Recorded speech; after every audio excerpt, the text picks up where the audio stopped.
Hey guys, Dr. Joe Utash here, Wellness Key Chiropractic. A lot of our patients come in from various different sources. A lot of them are from referral, and we certainly appreciate that.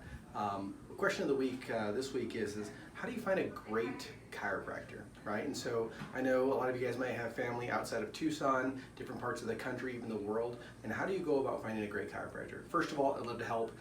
If you're a patient here, we can look it up, and I have colleagues that train the same way that we do, and that their office is running the same way that we do around the country. I'd be happy to help.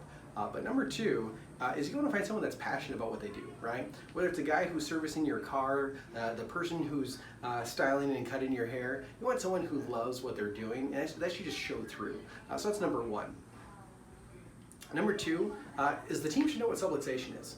Subluxation is when is the stress on the nervous system due to that misalignment or fixation of the spine.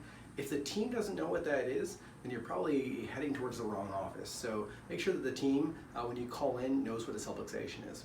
Number three, at the very beginning, there should be some sort of an exam. I would prefer x-rays as well, right? So you don't want to guess, you want to see what's going on underneath the skin. I've seen some crazy things over the hundreds if not thousands of x-rays that I've taken, and you just want to know, right? And so sometimes people forget to mention the surgery that they had in their low back 10 years ago, right? I get it, things happen, but I want to see to make sure that it's 100% safe where and how to adjust that individual.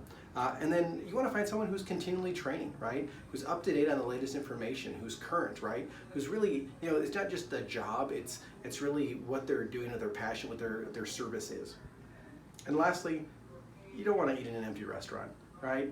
If you go to a place and it's dead empty and you've been there a couple of times and there's just no one there, you got to wonder why, right? And so you want to go to a place where people are smiling, they're getting results. There should be some testimonials there, right?